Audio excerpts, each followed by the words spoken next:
अर्चनीय वंदनीय संत समाज, सम्माननीय श्रोता बंधुओं एवं श्रद्धा मूर्ति देवियों, हम अपने वर्तमान जीवन में और प्रगति चाहते हैं तो हमें एक काम करना होगा।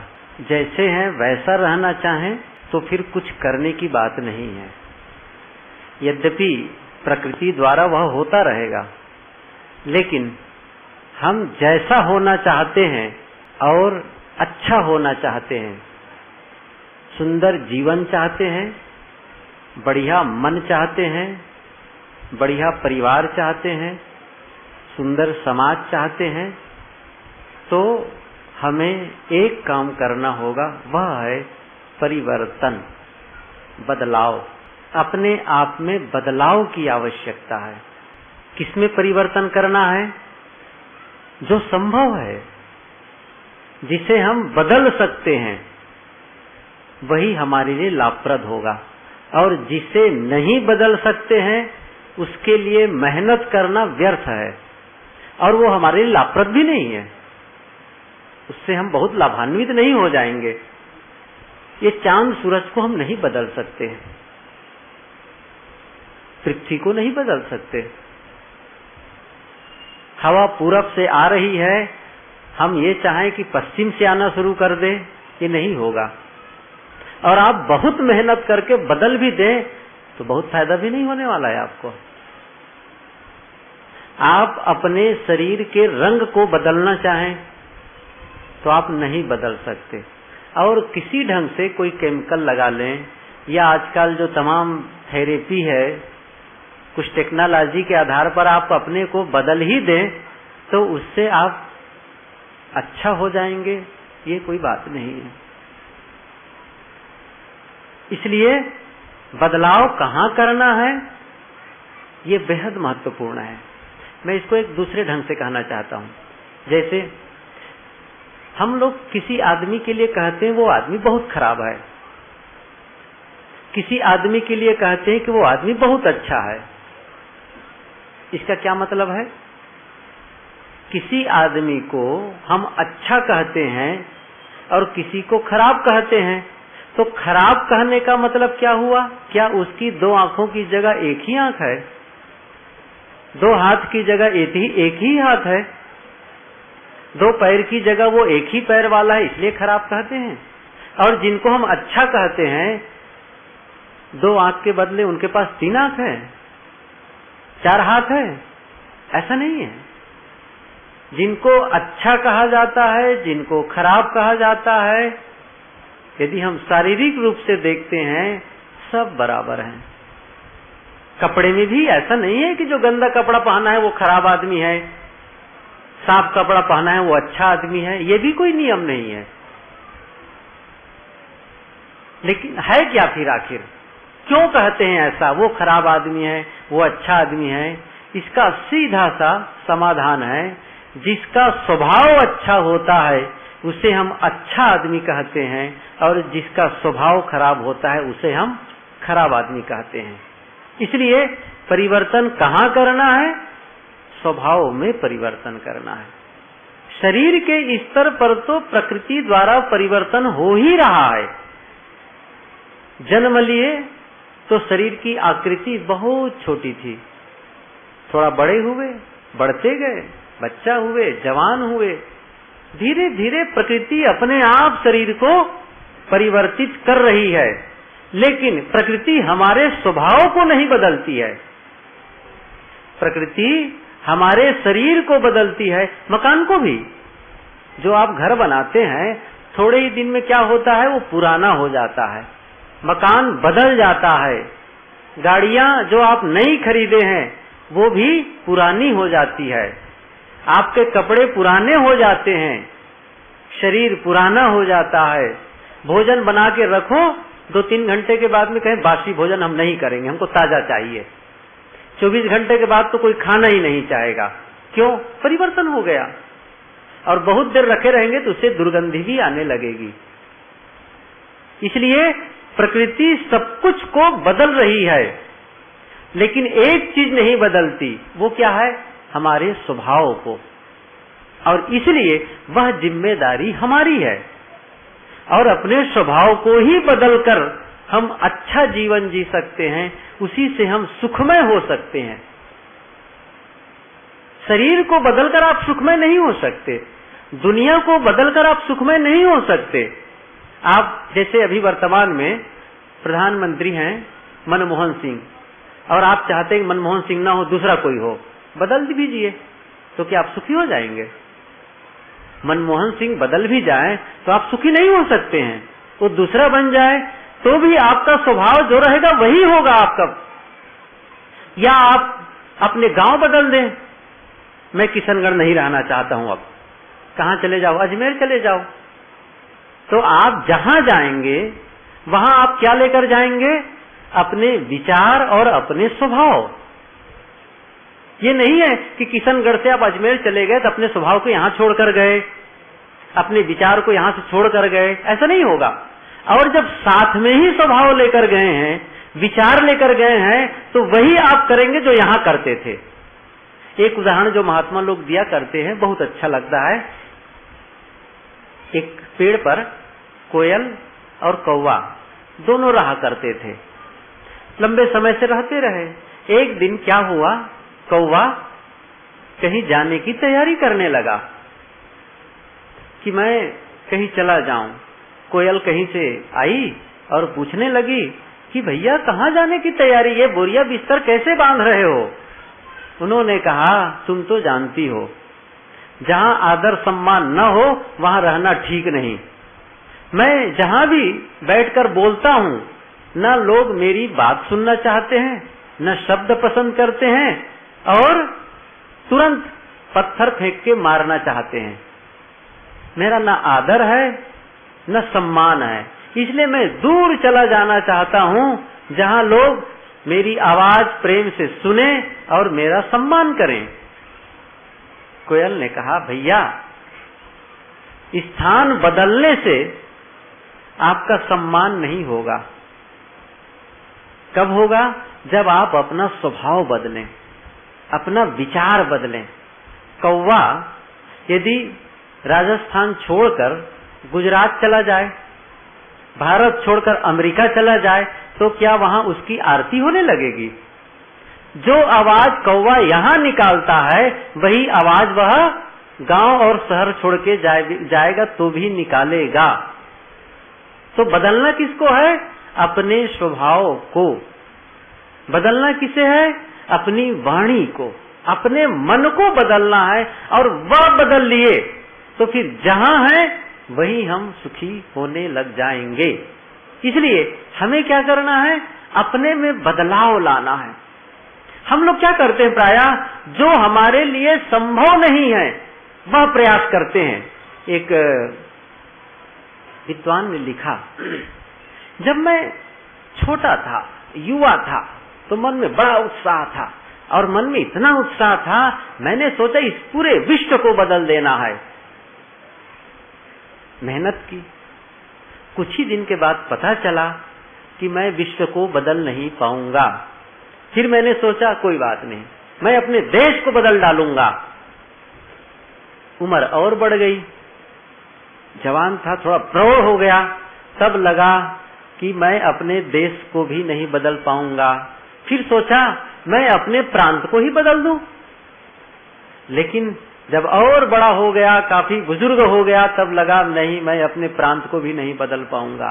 फिर सोचा मैं अपने शहर वालों को बदल दूं, लेकिन तब तक बूढ़ा हो गया था।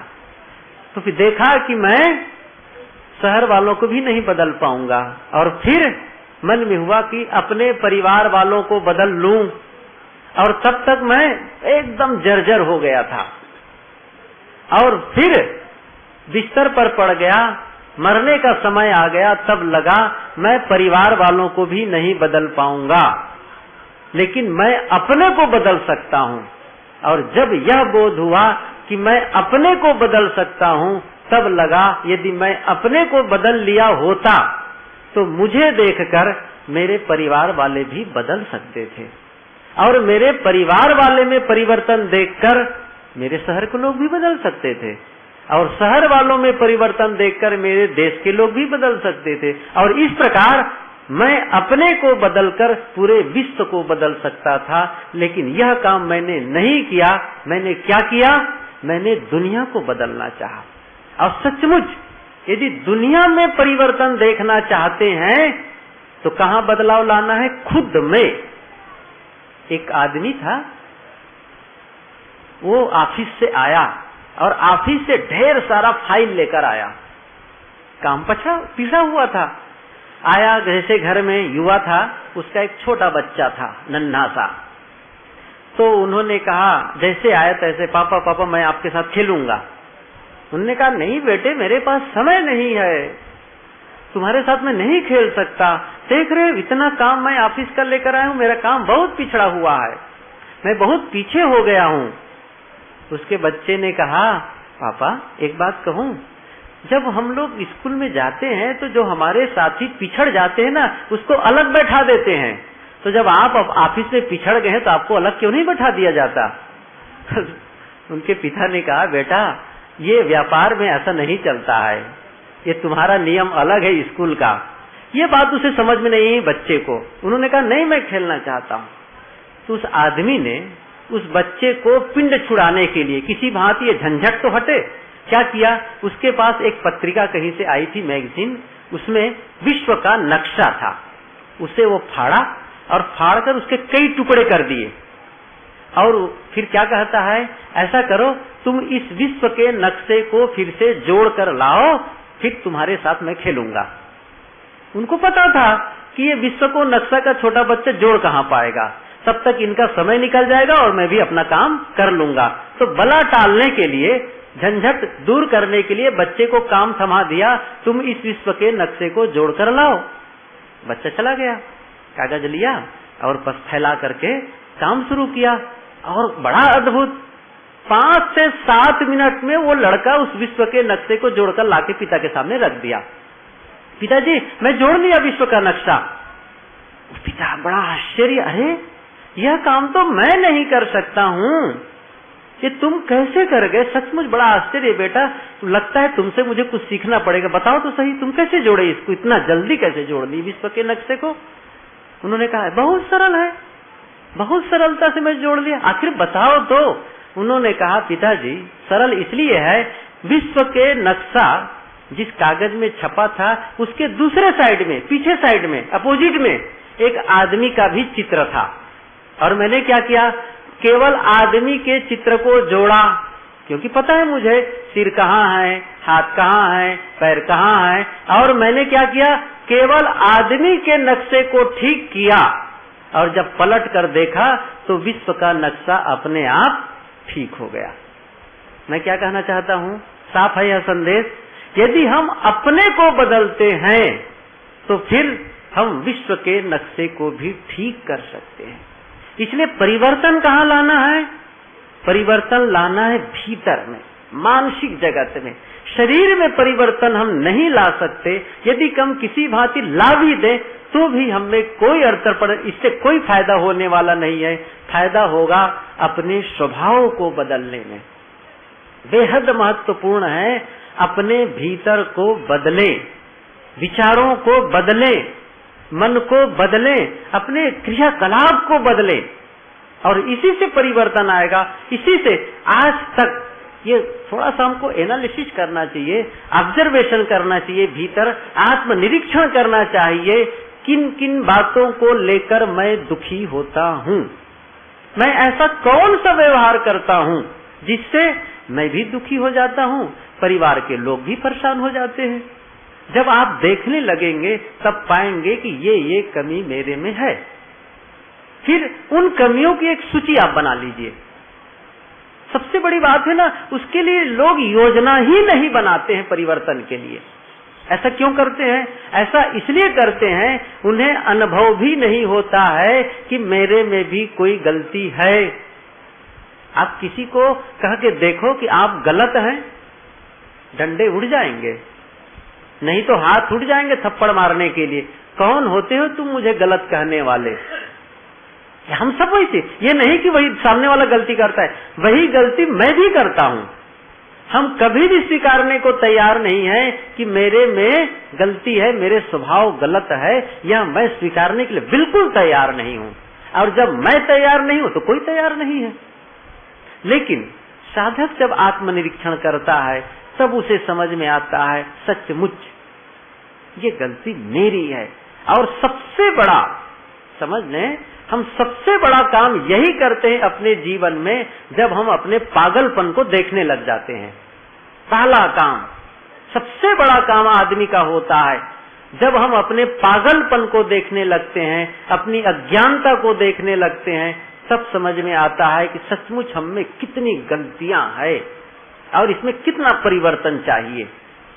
तब जब हम अपने विचारों को देखने लगे, देखिए बाहर से तो हम सुंदर लगते हैं, बाहर से सभ्य और शालीन लगते हैं, लोग हमें कहते भी हैं बड़ा साधु है, अच्छा साधु है, सज्जन है, बड़ा सदाचारी भगत है, ऐसा लोग कह देते हैं। एक विद्वान ने लिखा, लोग हमें कहते हैं बड़े सदाचारी हैं, बड़े सज्जन हैं, बड़े साधु हैं, लेकिन यदि वो हमारे अंतर के विचारों को देख सके, वो जान सके दूसरे लोग, तो हम में से कई ऐसे लोग हैं जिन्हें फांसी की सजा हो जानी चाहिए। क्या आप मानते हैं इस बात को? और है सच ये, हम में से कई ऐसे लोग हैं जो भीतर में इतने अपराधी हैं, केवल अंतर क्या है, हम पकड़े नहीं जा रहे हैं बस, और बाकी सब है वही। एक जेल में गया आदमी और जेल से बाहर आदमी, कितना अंतर है? बाहर वाला पकड़ा नहीं गया, बस इतना ही अंतर है। और जिस दिन वो पकड़ लिया गया उसको भी जेल के अंदर जाना है। क्या हम इस स्वभाव का निरीक्षण करते हैं? क्या अपने विचारों का निरीक्षण करते हैं? कौन कौन से विचार आते हैं? इसके लिए गुरुदेव जी एक टेस्ट देते हैं, एक टेस्ट, बहुत बढ़िया टेस्ट है जिसे हमें करना चाहिए, लेकिन हम करते नहीं हैं। वो क्या टेस्ट है? गुरु जी कहा करते हैं 1 घंटा बैठो। 1 घंटा बहुत होता है, बस 20 मिनट ही बैठना पर्याप्त होगा, और जो कुछ आपके मन में विचार उठे उन सारे विचारों को एक कागज पर लिखते जाइए ईमानदारी पूर्वक। क्या आप उस कागज को अपने खास मित्र को भी दिखा पाएंगे? है हिम्मत? नहीं दिखा सकते हैं। इसका मतलब भीतर कितना कुरूपता है। भीतर की कुरूपता को मिटाना ही तो साधना है। हम बाहर से सुंदर लगते हैं लेकिन भीतर से कुरूप बने रहते हैं, बाहर से संपन्न नजर आते हैं लेकिन भीतर से खोखला गरीब नजर आते हैं, भीतर से विपन्न बने रहते हैं। इसलिए आवश्यकता क्या है? हम अपने भीतर में परिवर्तन लाएं। अपने क्या करें? निरीक्षण करें भीतर क्या क्या गलती मेरे में है, क्या क्या दोष है, वहां परिवर्तन लाने की जरूरत है। और आप जानते हैं जिस दिन यह परिवर्तन हम लाना शुरू कर देंगे, उसी दिन हमारी कीमत बढ़ जाएगी, उसी दिन हमारा मूल्य बढ़ जाएगा। जब तब हम कहेंगे सचमुच मनुष्य जीवन अब जीने का ढंग है। तब आपको जिंदगी भी अच्छी लगने लगेगी। तब आपकी जिंदगी आप कहेंगे ओह, तब आप अपनी जिंदगी को क्या कहेंगे? आहा जिंदगी। इसको क्या कहते हैं? एक शब्द है उसके लिए, आहा जिंदगी। तब आपकी जिंदगी खुशहाली से भर जाएगी, आप बहुत आनंदित महसूस करेंगे। और अभी क्या है? आह, आह भर रही, अभी क्या निकल रही? आह। ये क्यों? क्योंकि हम बदले ही नहीं हैं। मैंने शुरू में कहा यदि हम इससे अच्छा जीवन चाहते हैं, समृद्ध जीवन चाहते हैं, पवित्र और निर्मल जीवन चाहते हैं, तो हमें वर्तमान से परिवर्तन करना पड़ेगा। और परिवर्तन का एक सूत्र है, परिवर्तन का एक परिभाषा मैं देना चाहता हूँ। क्या है वो? ये है कि किसी एक चीज को हटाकर दूसरी चीज को रख देना, ये परिवर्तन है। जैसे मैं इस माइक से बोल रहा हूँ, मैं कहता हूँ दूसरी माइक लाओ, तो क्या करेगा माइक ऑपरेटर? इस माइक को हटाकर दूसरी माइक ला देगा। क्या है? परिवर्तन। हम लोग कहते हैं अब सत्संग कल बाहर होगा, तब क्या होगा? स्थल परिवर्तन, जगह बदल दिए। ऐसे ही हम भीतर बदलना चाहते हैं। इसका मतलब है हम अपनी पुरानी आदतों को हटाकर एक नई आदत की स्थापना करना चाहते हैं। वो पुरानी आदत जिससे हमको तकलीफ मिल रही है, जो हमारे अवनति में कारण है, जिससे हमको दुख मिल रहा है, परिवार वाले दुखी हैं, साथी बाराती दुखी हैं, उन आदतों को हटा करके एक ऐसी आदत की स्थापना करनी है जो हमारे लिए भी सुखमय हो और दूसरों के लिए भी सुखमय हो। अब ऐसा कर लिए तब आप सोचिए, एक शराबी आदमी घर का कोई है, यदि वो शराब पीना छोड़ देता है तो क्या वो शराब पीने वाला ही सुखी होता है? शराब पीने वाला तो सुखी होता ही है, परिवार के लोग भी सुखी हो जाते हैं, उसकी पत्नी भी महासुखी हो जाती है। उस कल्पना करिए, कोई आदमी शराब पीता है, सबसे ज्यादा दुखी कौन होता है? उसकी पत्नी सबसे ज्यादा दुखी, सबसे ज्यादा दुखी। और वो शराब छोड़ देता है तो फिर अपना भी जीवन सुधारता है, परिवार का भी जीवन सुधार देता है, और मोहल्ले वाले भी प्रसन्न हो जाएंगे, बहुत अच्छा आदमी बन गया, बड़ा नेक इंसान बन गया, बहुत अच्छा हुआ, सब खुशी हो जाएंगे और हमारे सुंदर राष्ट्र के निर्माण में एक कदम रख दिया गया। व्यक्ति बदलेगा तब तो ही राष्ट्र का सुधार होगा। राष्ट्र किसे कहते हैं? राष्ट्र क्या ये पेड़ पौधों को कहते हैं, मकानात को कहते हैं, जंगल झाड़ी को कहते हैं? राष्ट्र कहते हैं मनुष्य को, मनुष्यों के समूह को ही राष्ट्र कहा गया है। और राष्ट्र परिवर्तन का अर्थ है मनुष्य का परिवर्तन, और मनुष्य के परिवर्तन का अर्थ है मनुष्य के स्वभाव का परिवर्तन, मनुष्य की आदतों का परिवर्तन। मतलब गलत आदत को छोड़कर अच्छी आदतों की स्थापना करना, और यही है धर्म, यही है साधना, यही है भजन, यही है अध्यात्म। आप किसको मानते हैं? क्या आप राम राम राम नाम भज रहे रहना को भी अध्यात्म मानते हैं? क्या आप माला फेरना ही अध्यात्म मानते हैं? शत्रु कबीर ने कहा है, माला फेर जुग गया, गया न मन का फेर, कर का मन का डार दे, मन का फेर। किसको फेरने कहा उन्होंने? माला फेरना महत्वपूर्ण नहीं है, कोई फेरता हो उसके लिए विरोध भी नहीं है, लेकिन वह माला फेरने का फल क्या होना चाहिए? माला फेरने का फल होना चाहिए मन के कुविचार फिर जाएं।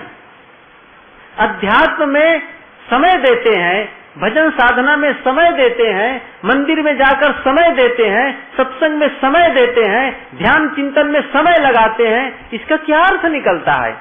इसका सीधा सा अर्थ है आपका जीवन सुंदर बने, आपका स्वभाव सुंदर बने। और यह नहीं हो रहा है तो फिर उसी प्रकार से है, हम भोजन करें और भूख न मिटे, पानी पिए और प्यास न मिटे, दवाई खाएं और रोग न जाए। क्या मतलब निकलता है भोजन करने से? क्या मतलब निकलता है दवाई खाने से? भोजन की सार्थकता है हमारी भूख मिट जाए। इसी प्रकार साधना और भजन की सार्थकता है हमारे जीवन के दुख समाप्त हों, क्रम समाप्त हों।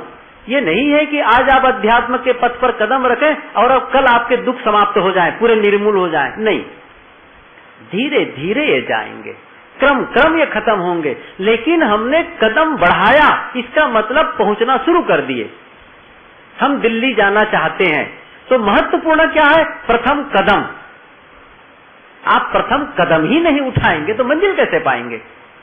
तो प्रथम कदम उतना ही महत्वपूर्ण है जितना अंतिम कदम।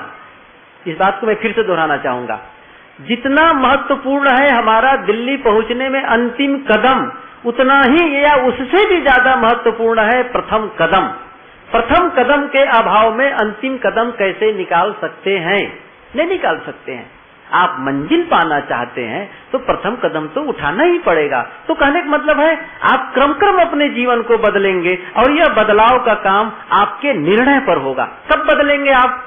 मैं एक प्रश्न पूछता हूँ, आपके जीवन में कितने दिन लग जाएंगे? आपका जीवन, मैंने एक पुस्तक पढ़ी, आपकी जिंदगी सिर्फ 1 मिनट में बदल सकती है। पहले शीर्षक पढ़ के मैं कहा महाअतिशयोक्ति लिखते हैं ये लेखक लोग भी, विचित्र। जब पढ़ा, पूरे विचारों को पढ़ा, तब लगा बिल्कुल सही लिखने वाला है ये। क्यों?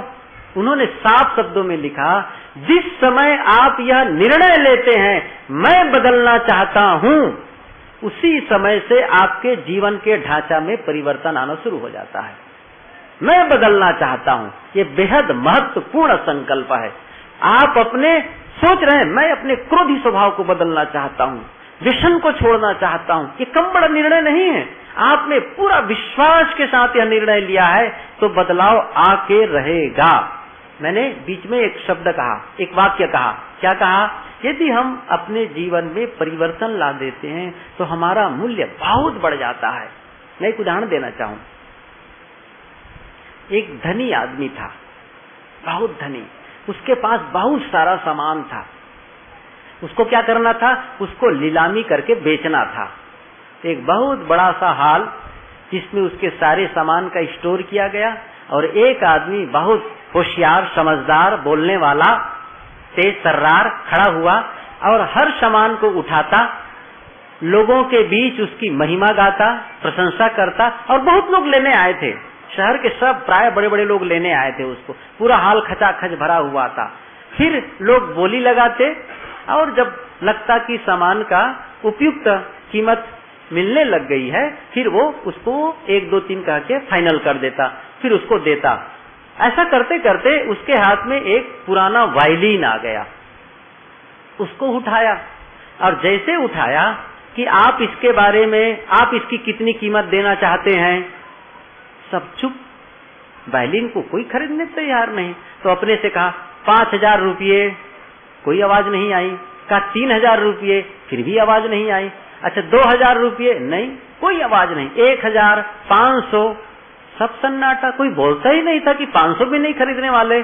तो कहा 50 रुपये के बारे में आप लोगों को क्या ख्याल है? वो मुस्कुराते हुए कहा। कोई आवाज नहीं आई। तो इतने में क्या हुआ, एक वृद्ध आदमी धीरे धीरे धीरे धीरे वो मंच तक पहुंच गया, उस आदमी तक, नीलामी करने वाले के पास में, और बड़े आहिस्ते से, बड़ी विनम्रता से कहता है, मैं क्षमा करें, मैं आपका थोड़ा समय लेना चाहता हूँ। उन्होंने कहा क्या? आप वायलिन थोड़ा मुझे दे दीजिए। जैसे वो दिया वायलिन को उस वृद्ध को, तो क्या करता है, पहले उसकी वो सफाई किया, धूल धूसरित था उसको झाड़ दिया अपने रुमाल से, और फिर तारों को बड़े सुर में मिलाया, सिस्टम दिया उसको, बदलाव का लाया। फिर क्या किया, और फिर बजाना शुरू किया। और जैसे ही वायलिन की संगीत आवाज निकलती है, तैसे ही लोग झूमने लगे। सब आवाज स्तब्ध, मौन, ऐसा सुंदर स्वर लहरी फूट पड़ी, सब सन्नाटा, बहुत मगन। आधे घंटे तक वो वायलिन बजाया, और अचानक जब बंद किया तो तालियों की जोरों से गड़गड़ाहट पूरा हाल भर गया। और इतने में आदमी बड़ी विनम्रता पूर्वक लोगों का अभिवादन किया और धीरे धीरे करके हाल से बाहर चला गया। और जब तालियों की आवाज बंद होती है तो वो नीलाम करने वाले ने फिर उसी वायलिन को उठाया हाथ में। अब कहा, इस बेहतरीन वायलिन के बारे में अब आप लोग बताएं, क्या ख्याल है आप लोगों का? तो पीछे से आवाज आती है 5,000 रुपये, किसी ने कहा 10,000 रुपये, किसी ने कहा 15,000 रुपये, किसी ने कहा 20,000, एक ने कहा 25,000 रुपये। 25,000 रुपये एक, 25,000 रुपया 2 और 25,000 रुपया 3। वायलिन जिसे लोग 50 रुपये में नहीं खरीदना चाहते थे, वो वायलिन कितने में बिकता है? 25,000 रुपये में। क्यों? थोड़ा परिवर्तन कर दिया गया, उसको सुर में तार को मिलाया गया, सफाई कर दिया गया। यदि हम भी अपने जीवन में परिवर्तन कर देते हैं तो हमारी भी कीमत बहुत ज्यादा हो जाती है। लेकिन सबसे बड़ी समस्या हमारे लिए क्या है, यह भी मैं बता दूं, हम परिवर्तन करना नहीं चाहते। क्यों? ये भी बता देता हूं। इसलिए नहीं चाहते हैं कि वह एक कष्टप्रद प्रक्रिया है। जैसे हम सब जानते हैं कि सुबह जल्दी उठ करके मॉर्निंग वॉक में जाना चाहिए, आसन प्राणायाम करना चाहिए, एक्सरसाइज करना चाहिए, ऐसा सब जानते हैं। लेकिन कितने लोग उठते हैं? नहीं चाहते हैं। सुबह 1 जनवरी के दिन सब संकल्प भी लेते हैं, अब मैं नए सिस्टम से प्राणायाम में भाग लूंगा और रोज रामदेव बाबा के साथ टीवी में योगासन करूंगा, ऐसा संकल्प लेते हैं। लेकिन वो 1 जनवरी वाला जो संकल्प है ना, कभी फरवरी का मुंह भी नहीं देख पाता है। जब ठंडी का मौसम आता है और चादर हटा करके उठने का मन होता है, तब अंदर वाला कहता है रुको, कल से शुरू करना। क्या कहता है मन? कल से शुरू करना। और वह कल जो कभी नहीं आता है। हम टाल देते हैं, कल शुरू करेंगे, कल शुरू करेंगे, यह जान करके भले हम अस्पताल में जाकर के घंटों लाइन लगा देंगे बीमार होने के नाते, लेकिन स्वस्थ होने के लिए 1 घंटा भी टाइम नहीं देंगे। हम परिवर्तन क्यों? यह परिवर्तन का काम है। आपको आरामदायक स्थिति को छोड़ करके अनकंफर्टेबल स्थिति में आना पड़ेगा, छोड़ना पड़ेगा। आपको व्यायाम के लिए एक मैं उदाहरण दे रहा हूं व्यायाम का, ये एक ही बात और चीजों के लिए आप कह सकते हैं। तो आपको क्या करना पड़ेगा? एकदम बदलाव। लेकिन हम लोग क्या करते हैं, हमारे बदला कोई इसको काम कर दे तो हम बहुत जल्दी तैयार हो जाएंगे। जैसे हम कहते हैं कि हम आपको रोज 100 रुपया देंगे, हमारे बदला आप आसन प्राणायाम कर दें। यदि ऐसा हो सके ना तो आप 100 रुपया देने को तैयार हैं, लेकिन खुद करने को तैयार नहीं है। समस्या यह है, और इसीलिए परिवर्तन नहीं होता है। धर्म के क्षेत्र में भी होता क्या है, लोग मंदिर बना देते हैं और पुजारी रख देते हैं। पुजारी कहते हैं हम तुमको पेमेंट करेंगे 2000 रुपया 2500 रुपया हर महीने, हमारे नाम से पूजा चलना चाहिए, तो पूजा भी कर देता है। तो उधारी की पूजा होती है और उधारी को उनको शांति भी मिलती है, नकद नहीं मिलता है। इसलिए हम परिवर्तन करना चाहते हैं तो खुद एक आरामदायी स्थिति को छोड़ने की आवश्यकता है। इसी प्रकार से और परिवर्तन, जैसे सहने की बात गुरुदेव जी कहा करते हैं, यहाँ रोज प्रायः कहा करते हैं, आपके घर में आपकी पत्नी कटु बोल दे, आप चुप रह जाइए।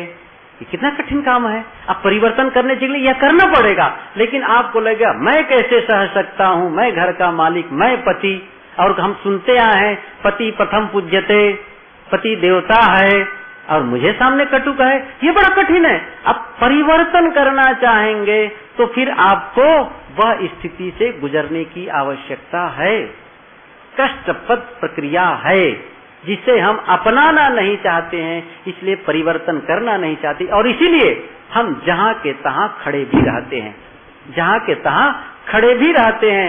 आइंस्टीन ने एक जगह लिखा, हम आज भी वही करते हैं जो आज तक करते आए हैं, तो हमें वही मिलेगा आज भी जो अब तक मिलते आया है।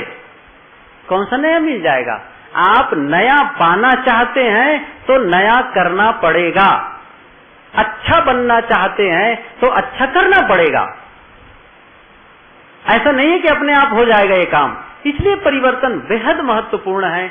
दूसरा कारण एक और बता दूं, क्यों नहीं बदलना चाहते हैं? हमें डर क्या है? लोग क्या कहेंगे। क्या है? जैसे कोई एक ऐसा आदमी है जो कभी सत्संग में नहीं बैठता, कभी सदग्रंथ नहीं पढ़ता। यदि वो सोचे अब मैं सत्संग में जाना शुरू करूंगा, तो जानते हैं उनके आसपास के लोग क्या कहेंगे? कब से धार्मिक हो गए हो, कब से सत्संगी हो गए हो। सब कहेंगे अरे यार आदमी मेरा साथी मेरे क्या कहेगा, नहीं नहीं मैं सत्संग में नहीं जाऊंगा। उनको डर क्या है? मित्र लोग क्या कहेंगे। एक बीड़ी पीने वाला इस संकल्प क्या लेते, मैं बीड़ी पीना छोड़ूंगा, तब उसको क्या डर है? मेरे मित्र लोग मुझे क्या कहेंगे।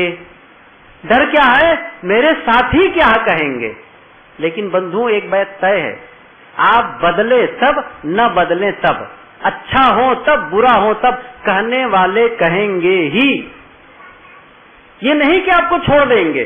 तो जब आप बदल करके अच्छा होकर के रहना चाहेंगे, फिर वही जो कहने वाले हैं, बड़े धार्मिक हो गए हो, बड़ा पुजारी बन गए हो, वही लोग जब आप बदल जाएंगे तब कहेंगे हाँ लगता तो था वो आदमी अच्छा लगता था, निश्चित है उन्होंने अच्छा किया, बहुत अच्छा आदमी बन गए। वही लोग फिर प्रशंसा करना शुरू कर देंगे। लेकिन सबसे बड़ी हमारी कमजोरी है, हमारे भीतर में जो भय है कि लोग क्या कहेंगे। आप छोड़ दीजिए क्या कहेंगे, आप गलत मार्ग में जाते हैं तो भय करिए। ये भय करिए, आप चोरी करने के लिए हाथ बढ़ाते हैं सब मन में लाइए लोग क्या कहेंगे, ये सकारात्मक है। आपके मन में भय होना चाहिए गलत के लिए, क्योंकि इसका परिणाम गलत आएगा।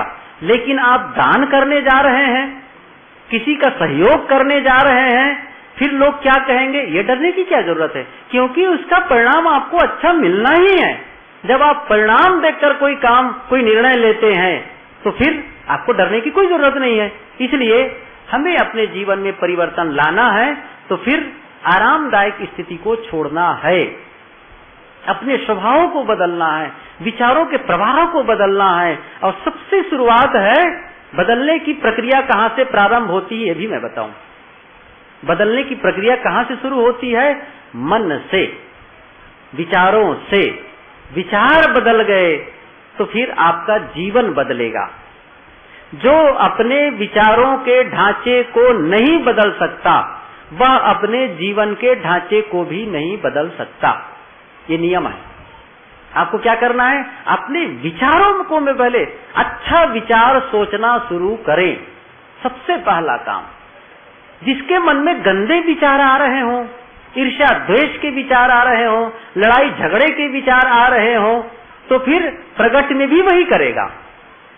एक सूत्र है, हमें जो नहीं चाहिए उसके बारे में सोचना बंद कर दें। एक छोटा सा सूत्र, यदि आप इसको समझ सकें और इसका पालन कर सकें तो बहुत महत्वपूर्ण है।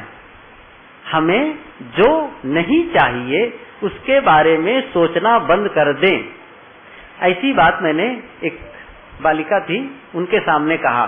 उन्होंने मुझे तुरंत कहा, उदाहरण देकर बताइए, समझ में नहीं आ रहा आप क्या कह रहे हैं। मैंने कहा, ये बताओ क्या तुम झगड़ा चाहती हो? नहीं, झगड़ा नहीं चाहती। तो झगड़ा के बारे में सोचना बंद कर दो। मैंने क्या सूत्र है मेरा? जो नहीं चाहिए उसके बारे में सोचना बंद कर दो। तो झगड़ा नहीं चाहते हो तो भीतर में झगड़ा के बारे में मत सोचो। झगड़ा की शुरुआत कहाँ है? मन में। मन में जो झगड़ता है वो बाहर भी झगड़ता है, और मन में जो शांत रहता है बाहर भी शांत रहता है। और इसीलिए साहब ने कहा है, शत्रु कबीर ने, कहाई कबीर सोई जन मेरा जो घर की रार निबेरे। वही मेरा अनुगामी है जो अपने घर, हृदय, मन के झगड़े को जो समाप्त कर देता है वही मेरा अनुगामी है। कंठी लेने वाला, दीक्षा लेने वाला मेरा अनुगामी है, ये साहब ने नहीं कहा। वो भी है, ठीक है, लेकिन उसकी विशेषता तब है, तब मानी जाएगी जब वो अपने घर के झगड़े को निपटाए। और घर में झगड़ा मचा है तो बाहर झगड़ा होगा ही। जिसके मन में झगड़ा है वो बाहर झगड़ा करेगा। तो मैंने कहा, झगड़ा चाहते हो? नहीं, तो झगड़ा के बारे में मत सोचो। प्रेम चाहते हो तो आपस में प्रेम के बारे में सोचो। मैं कितना उसको कैसे सहयोग कर सकता हूँ ये सोचो। झगड़ा कैसे कर सकता हूँ तो फिर झगड़ा करेंगे। बोलिए सद्गुरु देव की जय। मैंने परिवर्तन के विषय में कहा, हम अपने जीवन में जीवन को अच्छा बनाना चाहते हैं, समृद्ध बनाना चाहते हैं, सुख और शांतिमय बनाना चाहते हैं, तो हमें अपने में परिवर्तन लाना होगा। वह परिवर्तन बाहर नहीं भीतर लाना होगा, और वह विचारों से शुरुआत होती है। विचारों में परिवर्तन आता है तो फिर हमारे जीवन में भी परिवर्तन आने लगता है। तो मैंने वह सूत्र कहा कि जो हम नहीं चाहते उसके बारे में सोचना बंद कर दे। झगड़ा नहीं चाहते, मन में झगड़ा मत सोचो। तो मैंने तो उस बालिका के लिए कहा, तुम पास होना चाहती हो कि फेल होना चाहती हो? पास, तो फेल के बारे में मत सोचो। 90% यदि मार्क्स चाहती हो तो फिर 70 के बारे में मत सोचो। कैसे 90 आऊं, कैसी तैयारी करूं, कैसे सफल हूं, इसके बारे में सोचिए।